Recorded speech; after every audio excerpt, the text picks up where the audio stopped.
What is an aesthetic body? This question has been asked by great minds for hundreds of years.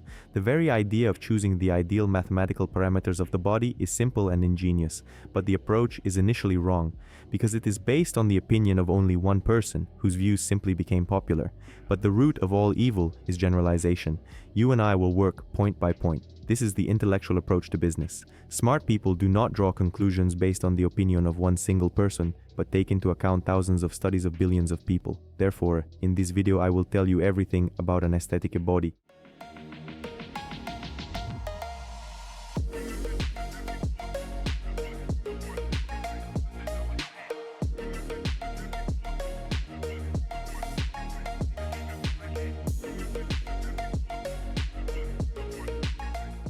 So what parameters distinguish a Greek god from a mere mortal? I'll tell you a secret. First of all, when working on the body, you should pay attention not to the volume of muscles, not their relief, not to your height, but to the general composition and proportions of the body, and this is explained by our peculiarities of perception. A study was conducted where girls were shown photographs of two types of men, tall but disproportionate, and short but well-built. As a result, short but more proportional women were rated as 2 times more attractive. Just think about it. Everyone dreams of becoming taller, but working on body aesthetics is something that will bring guaranteed results. Well, I won't bore you. Let's get started. Let's start with the waist to bust ratio. Research results clearly show that the ideal ratio is 0.7. This means that if the waist circumference is 70 centimeters, ideally the chest circumference should be 100 centimeters. There are 2 reasons why people pay so much attention to this parameter. Firstly, it is a sign of dominance. After all, the leader of the pack is not afraid to take up space. Walking with your chest out wide is a sign of unshakable confidence and a sense of invincibility. Secondly, a fit physique is a sign of health and strength. The second parameter is the head to height ratio. It determines how tall you appear. The thing is that a person 160 centimeters tall and 190 centimeters tall will have the same size head, but the body length will not. It is believed that the ideal proportions are 1 to 8. That is, your height should include 8 heads. But in reality, the more, the better. Research clearly confirms this. This parameter is purely genetic, and guys with a height of 179 are not considered tall precisely because of him. The good news is that clothing can fix this.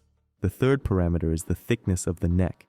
It has an unimaginable impact on the overall perception of your face and body as a whole.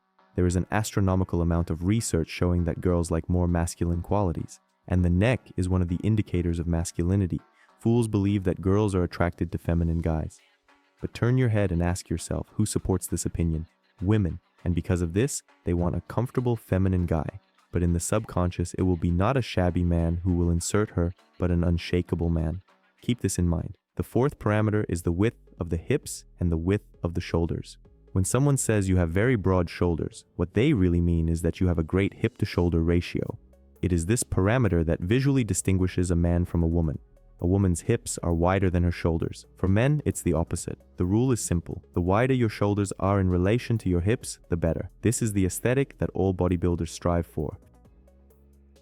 Fifth parameter, height and leg length. Research clearly confirms that the longer your legs, the more attractive you appear to others. Short people always have proportionally shorter legs in relation to their torso, while people of average and tall height, depending on your luck with genetics, look at the models, everything will immediately become clear.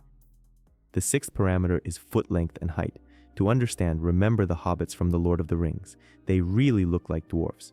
But I'll tell you a little secret, they were not treated with special effects. And the only thing that makes them look like toddlers is their huge prosthetic feet. The principle here is the same as with head size. Short people have almost the same foot size as tall people. This is why people with long feet appear shorter than people with normal-sized feet.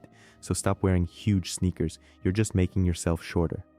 The seventh parameter is the width of the waist and the width of the hips. Everyone says you can't skip leg day, but it's important to take into account your overall body composition. Bodies where the hips are no wider than the waist look more aesthetically pleasing and elite. This is not about leaving your legs bony. On the contrary, it is important to make them succinctly complement the overall body composition. These 7 parameters are the key to the aesthetics of the Greek god. Work on them, and you will be truly surprised by the results you get. You can find even more useful guides on my Patreon. I'm waiting for you there. See you later.